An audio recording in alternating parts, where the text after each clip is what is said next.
नमस्कार दोस्तों, आज के वीडियो में मैं आपसे बात करने वाला हूं कि किडनी के इलाज का कॉन्सेप्ट क्या है। दोस्तों, जब किसी को किडनी की प्रॉब्लम होती है तो उसे नहीं पता होता उसको क्या करना चाहिए, उसको कौन सा खान पान रखना चाहिए। वो कहीं किसी और डॉक्टर ने कुछ और राय दे दी, यूट्यूब पे उसने कुछ और देख लिया, किसी सलाहकार ने उसको और राय दे दी। They are totally confused. तो इलाज की बात हम बाद में करेंगे, पहले हम जानेंगे कि इलाज का कॉन्सेप्ट क्या है, ये प्रॉब्लम है क्या, इसका कारण क्या है, इसका इलाज कैसे होता है, हम कैसे करते हैं, या ट्रेडिशनल तरीका इसके इलाज का क्या है, क्या डिफरेंस है दोनों में, क्या आपको करना है, क्या नहीं करना है। ये कुछ बेसिक चीज़ें हैं जो आपको जाननी बहुत ज़रूरी है इलाज शुरू करने के पहले। दोस्तों, दूसरी इंपॉर्टेंट चीज़ यहाँ पर यह है कि हर पेशेंट का स्टेज अलग है। कोई फर्स्ट स्टेज में है, कोई थर्ड स्टेज, कोई इंड स्टेज में है, कोई डायलिसिस पेशेंट है, किसी का ट्रांसप्लांट हो चुका है। हर आदमी का इलाज, हर आदमी का थेरेपी और प्रोसीजर अलग अलग है, लेकिन बेसिक जो कॉन्सेप्ट है किडनी के इलाज का वो कॉमन है, जो मैं आपसे बात करने वाला हूँ। तो ये जो करीब 25 से 30 मिनट का एक वर्किंग है, टाइम है, जो हम बात करते हैं इस प्रॉब्लम के बारे में, ये सबसे महत्वपूर्ण है। एज अ डॉक्टर आप किसी पेशेंट से इलाज शुरू करने के पहले बातें बताते हैं, और एज अ पेशेंट या एज अ अटेंडी आप इन बातों को समझने के बाद ही इलाज शुरू करते हैं। तो मैं आपसे बात करूंगा किडनी के इलाज का कॉन्सेप्ट क्या है। किडनी के इलाज का सबसे पहला कॉन्सेप्ट क्या है? पहला कॉन्सेप्ट किडनी के इलाज का यह है कि किडनी का कोई इलाज नहीं है एलोपैथ में। बिल्कुल सही सुना आपने, एलोपैथ में किडनी का कोई इलाज नहीं है, और यह बात आप भी जानते हैं। एलोपैथ में किडनी का दो इलाज होता है, पहला डायलिसिस और दूसरा ट्रांसप्लांट। तीसरा कोई इलाज एलोपैथ में नहीं है। You know very well. जब आपका क्रिएटिनिन 1.5 या 2 होता है और आप अपने नेफ्रोलॉजिस्ट के पास जाते हैं, तो आपका नेफ्रोलॉजिस्ट अच्छे से जानता है कि उसको डायलिसिस करनी है या ट्रांसप्लांट करना है। अभी करे चाहे साल 2 साल के बाद करे, उसको करना वही है। और बीच का जो टाइम होता है वो टाइम पास होता है। कैल्शियम की गोलियां, आयरन की गोलियां, मल्टीविटामिन, बीपी की दवाइयां, एंटीबायोटिक्स चलाते रहते हैं, और आखिरकार क्या करते हैं? आखिरकार वो करते हैं डायलिसिस, और आपसे बोलते हैं ट्रांसप्लांट के लिए किडनी का इंतजाम करो। जो ईमानदार डॉक्टर है वो डे 1 में जब पहली बार आप उनके पास जाते हो तो आपको बताता है कि देखो भाई, यही इसका इलाज है, कुछ दिन बाद डायलिसिस होगी, अभी इलाज शुरू कर लो, बाद में आप डायलिसिस की तैयारी रखना। जो ईमानदार नहीं होता वो आपको नहीं बताता है, और जब क्रिएटिनिन बढ़ के 4-5 पहुंचता है वो कहता है आप डायलिसिस करा लो। अब वो डॉक्टर ईमानदार हो चाहे बेईमान हो, उनका कॉन्सेप्ट एकदम क्लियर है कि उन्हें करना वही है, डायलिसिस और ट्रांसप्लांट। आप कंफ्यूज होते हैं, आपको लगता है कोई चमत्कार होगा। आप लोकल हॉस्पिटल, बड़े बड़े हॉस्पिटल्स, एम्स, पीजीआई, बेल्लोर, दुनिया के अलग अलग हिस्सों में आप घूम के आते हैं, रिजल्ट आपको वही मिलता है, जीरो। क्यों मिलता है जीरो? क्योंकि इन सभी जगहों पे वही 2 इलाज है, डायलिसिस और ट्रांसप्लांट। थोड़ा सा इसके बारे में बात करते हैं। डायलिसिस क्या है? डायलिसिस एक प्रक्रिया है जिसमें किडनी का काम मशीन से करते हैं, खून को छान देते हैं, यूरिया का टाइम घट जाता है और अगले दिन से फिर बढ़ने लगता है। यही डायलिसिस है। क्या आप डायलिसिस को इलाज मानते हैं? नहीं, हम भी इसको इलाज नहीं मानते। इसके पीछे 3 कारण है डायलिसिस इलाज क्यों नहीं है। कारण नंबर 1, एक बार डायलिसिस स्टार्ट हो गई फिर बंद नहीं होती। आपका क्रिएटिनिन अचानक बढ़ा हो या धीरे धीरे 4-5 साल में बढ़ा हो, अगर आपने डायलिसिस एक बार करा ली और फिर नहीं करा हो, तो जितना क्रिएटिनिन 1 साल में बढ़ा था उतना क्रिएटिनिन 1 हफ्ते में बढ़ जाता है। मतलब शरीर कहीं ना कहीं एडिक्ट हो जाता है, आदी हो जाता है, और डायलिसिस की रेगुलर रिक्वायरमेंट पड़ने लगती है। आज 1 डायलिसिस, कल 2, परसों 3 डायलिसिस की रिक्वायरमेंट पड़ने लगती है। ये इलाज आपको एडिक्ट बना देता है, आदी बना देता है, इसलिए हम इसको इलाज नहीं मानते। कारण नंबर 2, हम डायलिसिस को इलाज क्यों नहीं मानते? क्योंकि डायलिसिस की प्रक्रिया में जब ब्लड को छाना जाता है, डायलिसिस एक तरह का आरओ जैसा मशीन है जो खून को छान देता है। अब वो आपकी यूरिया क्रिएटिनिन को छान के तो निकालता ही है, शरीर के जरूरी तत्व सोडियम, पोटेशियम, इलेक्ट्रोलाइट्स को भी छान के निकाल देता है, ब्लड, प्रोटीन सब छान के निकलता है। हर डायलिसिस के साथ शरीर खोखला और कमजोर होता चला जाता है। आप देखेंगे जो पुराने डायलिसिस पेशेंट हैं, जिनका डायलिसिस बहुत दिनों से चल रहा है, इतने ज़्यादा कमज़ोर हो जाते हैं कि चलने फिरने में अक्षम हो जाते हैं। कुछ ही सालों में ऐसे पेशेंट डेथ कर जाते हैं, किडनी की वजह से नहीं, कमजोरी की वजह से। ये इलाज आपको कमज़ोर बना देता है, इसलिए हम इसको इलाज नहीं मानते। कारण नंबर 3, हम इलाज क्यों नहीं मानते? हर साल इस डायलिसिस के इलाज में लाखों रुपए खर्च होते हैं मगर किडनी ठीक नहीं होती। ये इलाज पैसे तो लेता है मगर आराम नहीं देता। पैसे लगे, रिलीफ मिले, अच्छी बात है, लेकिन ऐसा होता नहीं। पैसे भी लगते हैं और दिक्कत भी बढ़ती जाती है। इस कारण से हम इसको इलाज नहीं मानते। जिस व्यक्ति ने खोज की थी डायलिसिस की, उसने भी साफ साफ कहा था कि डायलिसिस कोई इलाज नहीं है। अगला इलाज क्या है? ट्रांसप्लांट, यानी किडनी का प्रत्यारोपण, किसी और की किडनी आपकी बॉडी में प्रत्यारोपित कर देना। क्या यह इलाज है? नहीं। मैं कई आंकड़ों से बात करूंगा हम इसको इलाज क्यों नहीं मानते। पहला कारण, प्रत्यारोपण के लिए किडनी का मिलना मुश्किल है। पहले कुछ व्यवस्थाएं थी, कुछ जुगाड़ था, किडनी मिल जाती थी। किसी आप गरीब आदमी किडनी ले सकते थे, लेकिन अब बड़े ही कड़े कानून है, किडनी का मिलना लगभग नामुमकिन है।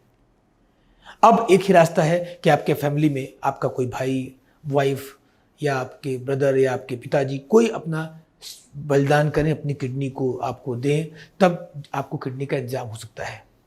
चलो मान लो फैमिली में किसी ने सेक्रीफाइस किया, अपनी किडनी दे दी, तो समस्या नंबर 2, किडनी का मैच करना मुश्किल। सगे भाई का किडनी सगे भाई को मैच करेगा, इसकी कोई श्योरिटी नहीं है। तो ट्रांसप्लांट किडनी को अब जो मैचिंग है वहां दिक्कत आती है। किडनी मैच भी कर गया तो समस्या नंबर 3, बहुत खर्चीला प्रोसेस है, अब बहुत सारी लीगल फॉर्मेलिटीज है। एक मिडिल क्लास और गरीब आदमी अफोर्ड नहीं कर सकता, क्योंकि इस ट्रांसप्लांट के प्रोसेस में लाखों का खर्च आता है। एम्स, पीजीआई जैसे संस्थानों में जहां ये इकोनॉमिकल होता है, लेकिन वहां 2-2, 3-3 साल की वेटिंग चल रही होती है।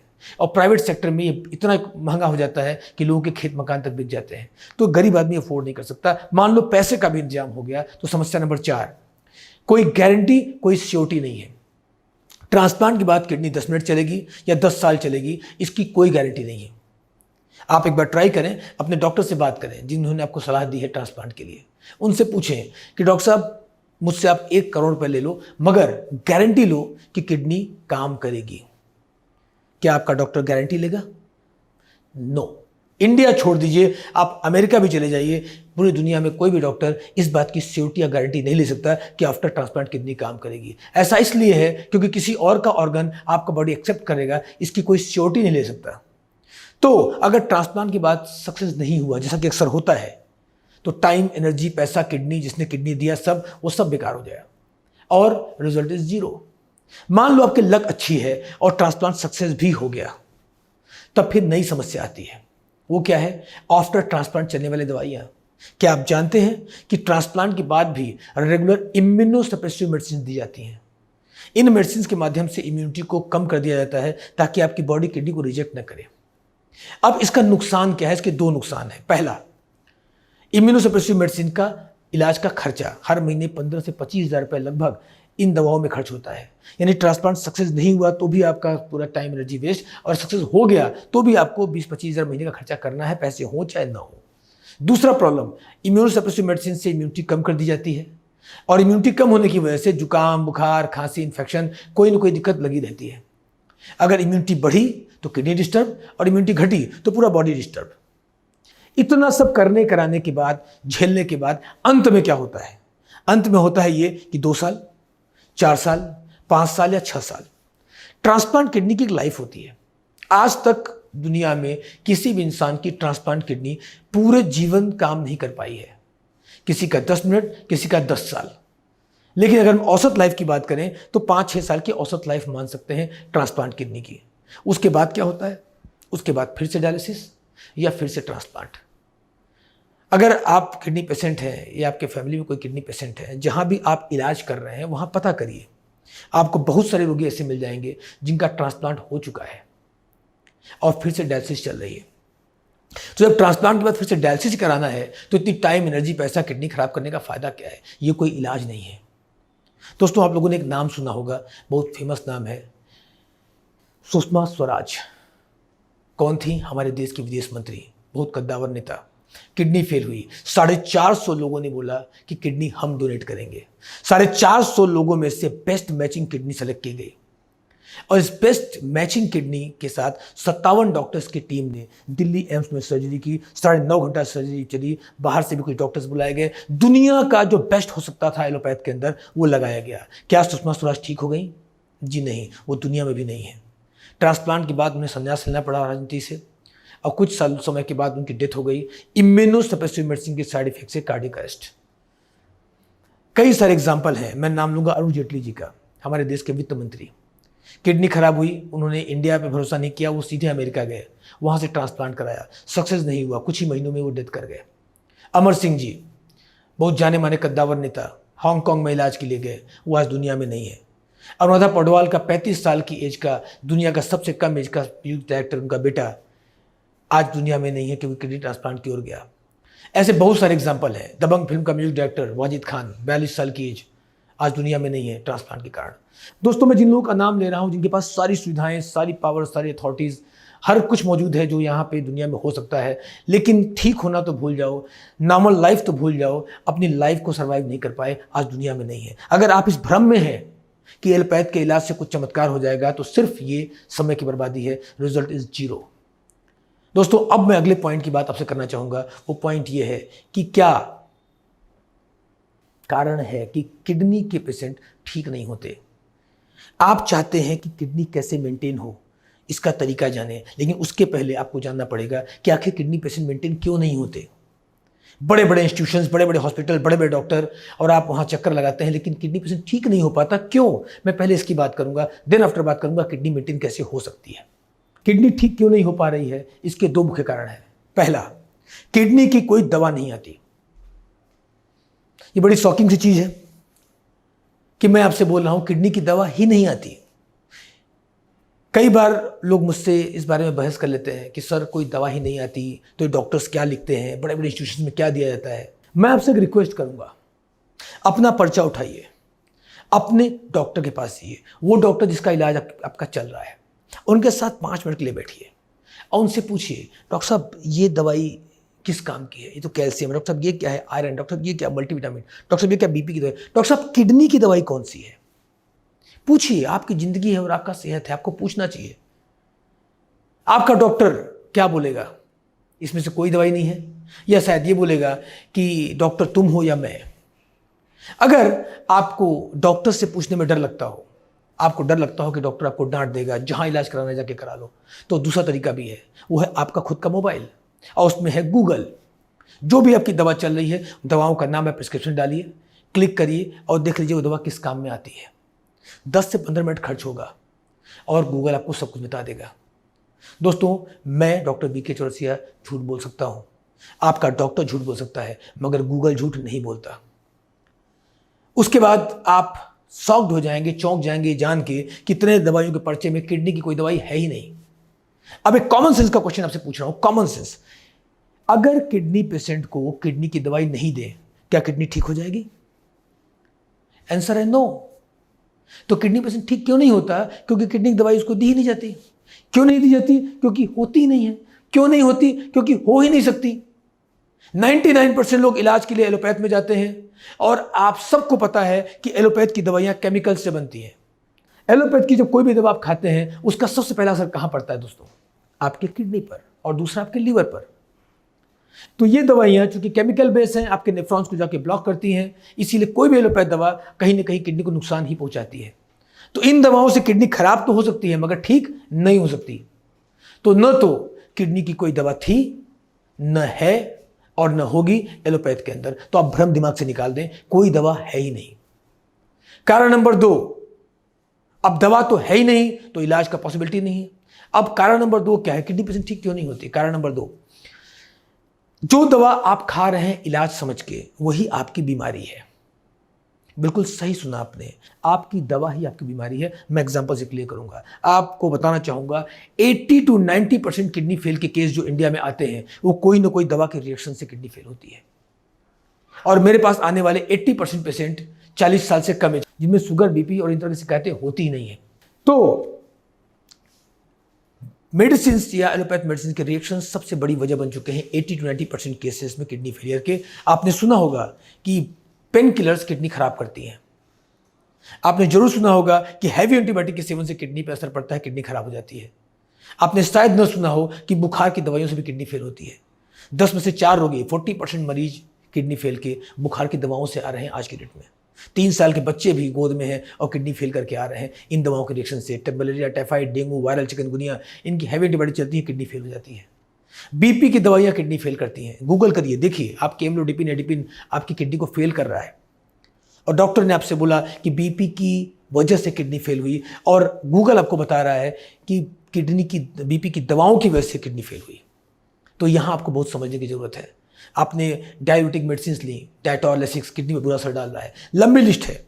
हमारे पास ऐसे ऐसे पेशेंट चल के आते हैं जिनको रात में सर में दर्द हुआ या दांत में दर्द हुआ, 2 गोली पेन किलर की इकट्ठा खा ली और रात भर में किडनी फेल।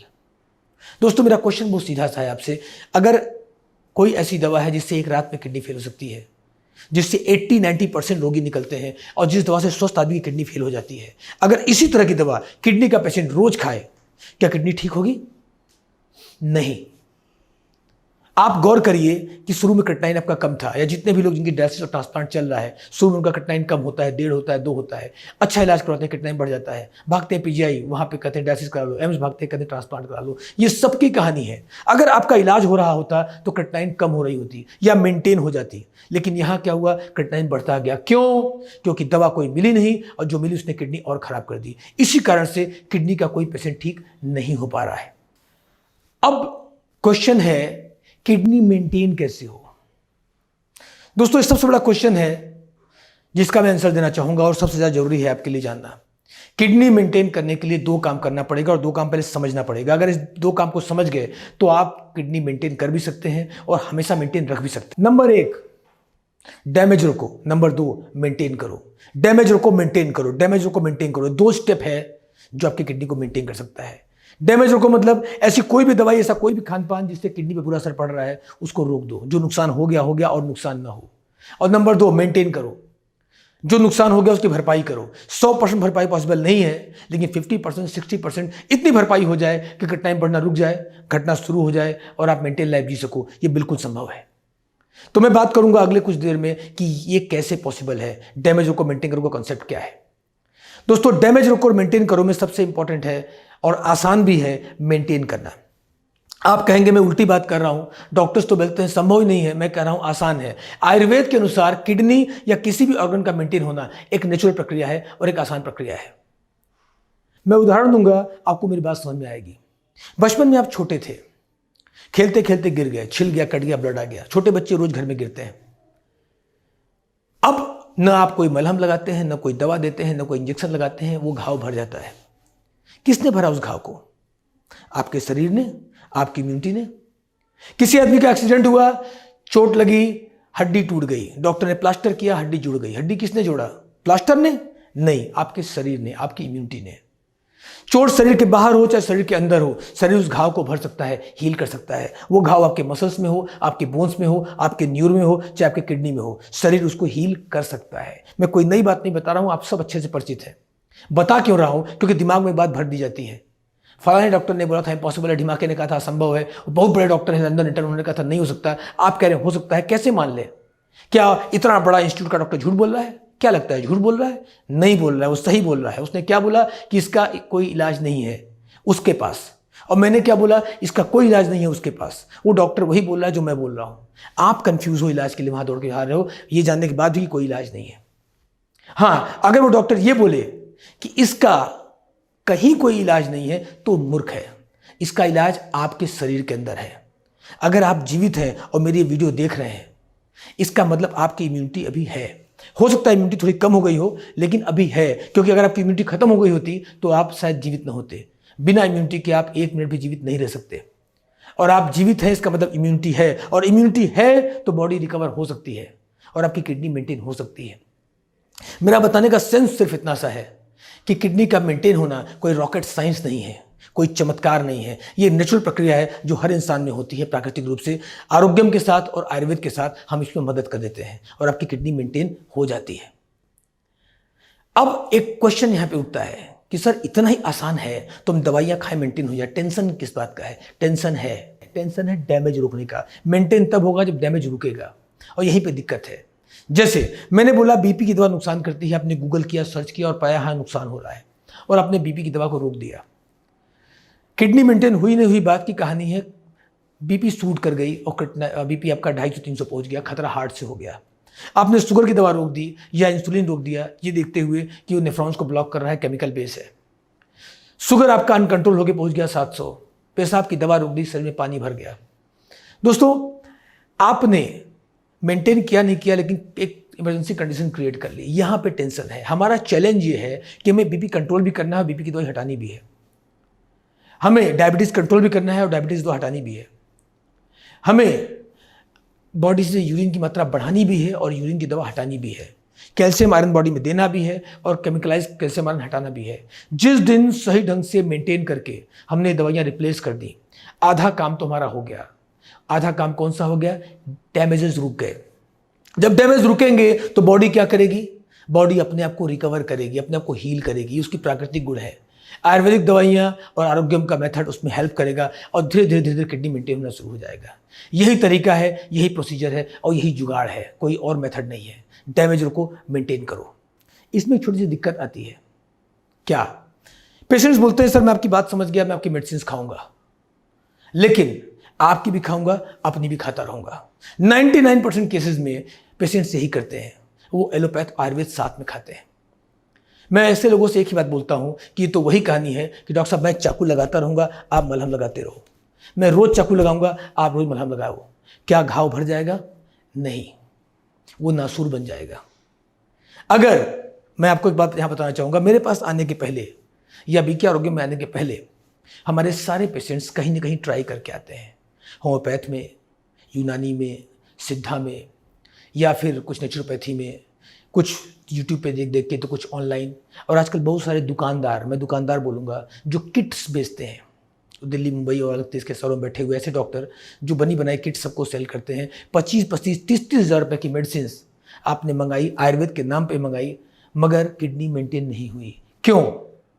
क्योंकि एलोपैथ भी चल रहा है, आयुर्वेद भी चल रहा है। आयुर्वेद मेंटेन कर रहा है, एलोपैथ डैमेज कर रहा है। यहाँ दूसरा पॉइंट की बात करना चाहूँगा। बहुत सारे ऐसे फर्जी डॉक्टर्स जो आयुर्वेद के नाम पे इलाज करते हैं और वो इस कॉन्सेप्ट पे काम नहीं करते, यानी वो एलोपैथ दवाइयाँ तो चलाते हैं या फिर वो आपका खान पान बंद करते हैं। ऐसे कई डॉक्टर्स हैं जो कहते हैं टब में लेट जाओ, गर्म पानी की आपको रिलीफ मिल जाएगा, या आप दूध बंद कर दो, अनाज बंद कर दो तो आपको आराम मिल जाएगा। दोस्तों, ऐसा अनएथेंटिक और रिस्की इलाज आपके लिए जानलेवा हो सकता है। बहुत सी लोगों की जान जा चुकी है। मैं आपको फिर रिपीट करना चाहूँगा, आपकी किडनी को मेंटेन कर दें ताकि वो फिल्टर कर सके, यही एकमात्र तरीका है। डैमेज रोको और मेंटेन करो। इसके अलावा चाहे आप डायलिसिस कराएं और चाहे पानी के, गर्म पानी के टब में लेट के अपनी डायलिसिस को रोकने की कोशिश करें, बिना खाने के या सिर्फ फल खा के अपनी किडनी को मेंटेन करने की कोशिश करें, इससे कोई फ़ायदा नहीं है। दो बातें याद रखिए, किडनी में ऐसा कोई काम मत होने दीजिए जिससे किडनी डैमेज हो, और दूसरा, जो डैमेज है उसको मेंटेन करिए ताकि किडनी खुद फिल्टर कर सके। इसके अलावा कोई तीसरा रास्ता नहीं है। अब मैं आपसे लास्ट पॉइंट की बात करूंगा। वो लास्ट पॉइंट क्या है कि हम इलाज कैसे करते हैं। एलोपैथ का तरीका आपको पता ही है। मैं थोड़ा सा आयुर्वेद के बारे में बात करना चाहूँगा। आपके शरीर में 2 किडनी होती है। एक किडनी अगर खराब हो जाए तो क्रिएटिनिन बढ़ेगा? नहीं, एक किडनी से काम चलेगा। बहुत से लोग किडनी डोनेट करते हैं, किडनी से काम चलता है। अगर दोनों किडनी आधी आधी खराब हो जाए तो क्या क्रिएटिनिन बढ़ेगा? नहीं, आधी आधी किडनी ठीक है, क्रिएटिनिन मेंटेन रहेगा। लेकिन जब दोनों किडनी आधे ज़्यादा खराब होगी तब क्रिएटिनिन बढ़ना शुरू होगा।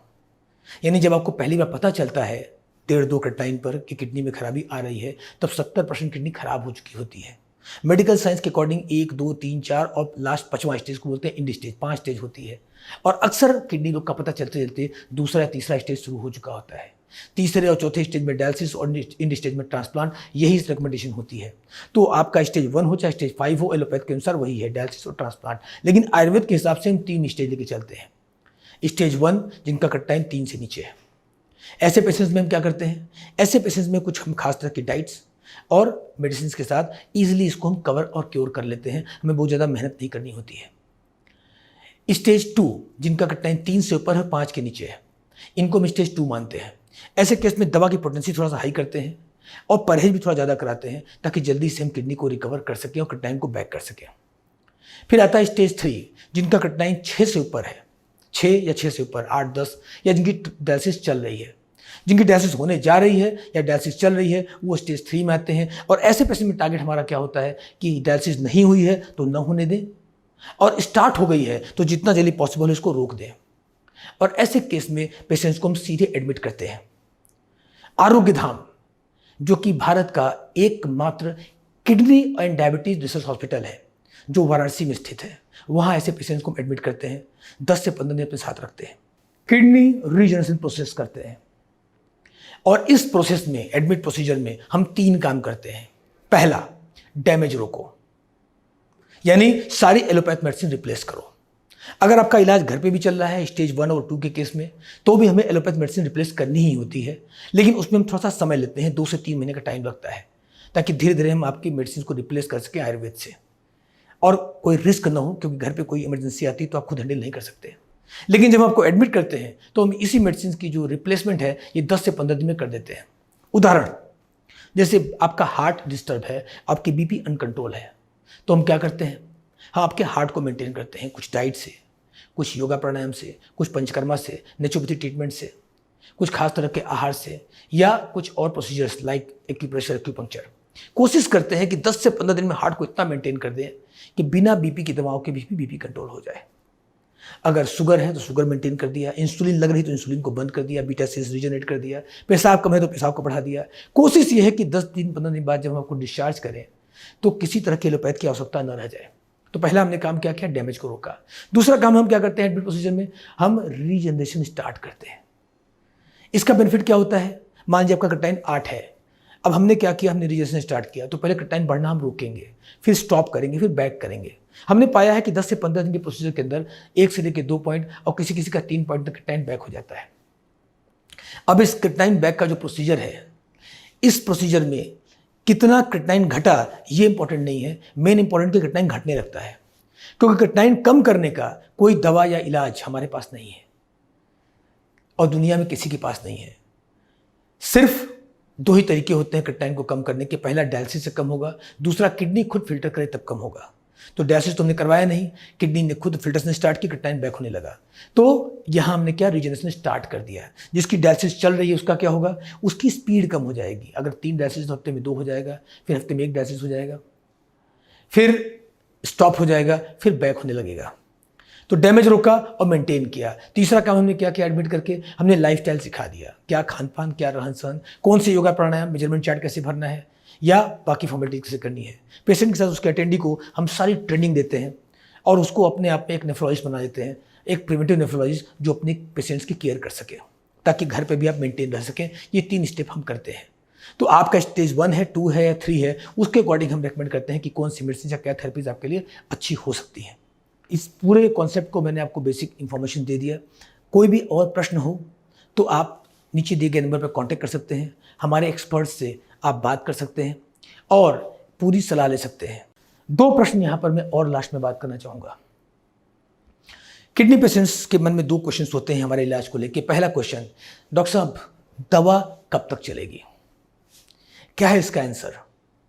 बहुत सीधा और सिंपल आंसर है, आपकी दवा चलेगी लाइफ टाइम। किडनी पेशेंट के पास 3 चॉइस होती है। पहला, या वो डायलिसिस कराए, कब तक, लाइफ टाइम। दूसरा, वो ट्रांसप्लांट कराए और उसकी मेडिसिन खाए, कब तक, लाइफ टाइम। तीसरा, वो आयुर्वेदिक मेडिसिन ले, आरोग्यम की मेडिसिन ले, कब तक, लाइफ टाइम। जो भी इलाज लेना है लाइफ टाइम लेना है, बीच में छोड़ना नहीं है, वो आपके लिए घातक हो सकता है। हाँ, लेकिन जो मेडिसिन अभी शुरू में चलेंगी वो हमेशा नहीं चलेंगी, कुछ दिन चलेंगी, फिर बाद में चलेगी मेंटेनेंस मेडिसिन। एक बार किडनी मेंटेन होने के बाद कुछ मेडिसिन चलती हैं जो काफ़ी सस्ती भी होती हैं, वो लाइफ टाइम रेगुलर चलती हैं आपकी किडनी को मेंटेन रखने के लिए। आप मान लीजिए कि वो आपकी खुराक है जो आपकी किडनी को शक्ति दे रही है। मान लीजिए आपका स्टेज 1 है, 2-3 क्रिएटिनिन है, तो आपकी दवा चलेगी 1 कोर्स लगभग 2-3 महीना। उसके बाद मेंटेनेंस दवाई स्टार्ट हो जाएगी सस्ती वाली। अगर आपका 2 कोर्स चल रहा है, स्टेज 2 है और स्टेज 2 में आपका क्रिएटिनिन 4-5-6 के आसपास है, तो आपका 2 कोर्स चलेगा लगभग 5-6 महीना। उसके बाद मेंटेनेंस दवाई स्टार्ट हो जाएगी सस्ती वाली। अगर आपका 8-10 क्रिएटिनिन है या डायलिसिस चल रही है तो आपका 3 कोर्स चलेगा लगभग 8-9 महीना, फिर मेंटेनेंस दवाई स्टार्ट हो जाएगी सस्ती वाली। हो सकता है पहले भी हो जाए, मैं मैक्सिमम टाइम बता रहा हूँ। चलनी है मेंटेनेंस दवाई ही, सस्ती वाली ही, लेकिन चलनी है लाइफ टाइम। मेरे कई सारे पेशेंट हैं, थोड़ा आराम मिलता है और वो दवा बंद कर देते हैं और क्रिटिकल स्टेज में आ जाते हैं। ऐसा बिल्कुल नहीं करना है, इसलिए मैंने इस चीज़ को बिल्कुल क्लियर कर दिया। और क्वेश्चन नंबर 2, ये मुझसे पेशेंट्स पूछते हैं, डॉक्टर साहब परहेज कब तक चलेगा? इसका आंसर बहुत क्लियर है, परहेज लाइफ टाइम चलेगा। हाँ, अभी थोड़ा टाइट होगा, बाद में धीरे धीरे छूट मिलना शुरू हो जाएगी। आपकी स्टेज के अनुसार 1 2 3 क्या मेडिसिन और क्या डाइट है, हम थोड़ा स्ट्रिक्ट परहेज कराने के बाद छूट देंगे। परवल खाओ, आलू खाओ, करेला खाओ, भिंडी खाओ, पनीर खाओ, दूध खाओ, छेना खाओ, छूट मिलेगा आपको। लगभग नॉर्मल डाइट पे आप आ जाएंगे, लेकिन सब कुछ खाने को नहीं मिलेगा। चिकन, मटन, अंडा, मसाले वाला खाना कभी नहीं मिलेगा। अगर आप ऐसे किसी भ्रम में हैं कि 2-4 महीना दवा के बाद आप चिकन मटन खाने वाले हैं, तो इस भ्रम को दूर कर लीजिए। ये एक साइंस है, 20 साल से हम और हमारी टीम काम कर रही है। हम वो प्रोसीजर, मेथड और सिस्टम आपको प्रोवाइड करते हैं जिससे कटनाइन बैक हो जाती है, डायलिसिस बंद हो जाती है। लेकिन आपको परहेज और मेडिसिन का ध्यान देना होता है। तो लगभग नॉर्मल डाइट पे तो आएंगे, सब कुछ खाने को नहीं मिलेगा। You have to decide at once, या तो ये मिलेगा जीभ और या मिलेगी जिंदगी, दोनों नहीं मिलेगा। जीभ चाहिए, खाओ पियो और मर जाओ, और जिंदगी चाहिए तो जीभ को भूल जाओ। हम बहुत सारी रेसिपी बुक्स, बहुत सारे ऐसे मसाले और बहुत सारे ऐसे मेथड तैयार करते हैं जिससे आपको टेस्ट भी मिले, लेकिन सब कुछ खाने की चाहत आपके लिए घातक हो सकती है। मैं एक क्वेश्चन पूछना चाहूंगा आपसे, ये जो जीभ का एंजॉयमेंट है, मजा है, टेस्ट है, कितनी देर का है? कुछ मिनट का नहीं, कुछ सेकंड का। जब तक भोजन जीभ पर है, अंदर गया तो खिचड़ी हो चाहे बिरयानी बराबर है। लेकिन कुछ सेकंड के मजे का सजा कितना है? लाइफ टाइम का, पूरे जिंदगी का, पूरे शरीर का और पूरे परिवार का। याद रखिएगा, किडनी का पेशेंट अकेले परेशान नहीं होता, उसका पूरा परिवार डिस्टर्ब होता है। तो 3 इंच के जीभ के चक्कर में 6 फुट की बॉडी को डिस्टर्ब कर दो, पूरी परिवार को डिस्टर्ब कर दो और पूरे लाइफ को डिस्टर्ब कर दो। बुद्धिमानी नहीं है, और अगर कोई बुद्धिमानी लगता है तो आरोग्य में आपका उपचार नहीं है। मेरे पास कई से पेशेंट होते हैं जो मुझसे बोलते हैं कि डॉक्टर साहब आप परहेज थोड़ा सा बंद कर दीजिए और दवाई थोड़ा हैवी कर दीजिए। मैं ऐसे लोगों से सीधे बोलता हूँ, जी नमस्कार, धन्यवाद, आप जा सकते हैं, अपना पैसा और हमारा नाम खराब मत करिए। वो लोग जो परहेज नहीं कर सकते, उन्हें रिलीफ नहीं मिलना है, वो बाद में आरोग्य को गालियाँ दें, इससे अच्छा आप इलाज ही न कराएं। ये मैं बातें साफ साफ करता हूँ। हाँ, अगर आप परहेज कर सकते हैं तो मैं ये बोल सकता हूँ कि आप एक स्वस्थ और लंबी जिंदगी जी सकते हैं, जैसे हमारे हजारों मरीज जी रहे हैं। आप अगर किसी चमत्कार की आशा में आए हैं कि बिना दवा के ठीक हो जाएंगे, टब में लेट के ठीक हो जाएंगे, या ऐसी कोई दवा होगी जिससे कि सब कुछ खाने के बाद भी कोई दिक्कत नहीं आएगा, तो उस भ्रम में पड़ के अपना लाइफ खराब मत करें। यहाँ पे एक साइंटिफिक रिसर्च संस्थान है जो दुनिया का सबसे बड़ा रिसर्च संस्थान है, किडनी का, आयुर्वेद का, न कि कोई सड़क छाप दुकान जहाँ पे आपको भ्रमित किया जाए, कंफ्यूज किया जाए। मैं कोई कंफ्यूजन देना नहीं चाहता। तो ये बातें आप समझ लें। अगर आप मेडिसिन को रेगुलर करते हुए डाइट कंट्रोल कर सकते हैं तो आप एक स्वस्थ लंबी जिंदगी जी सकते हैं।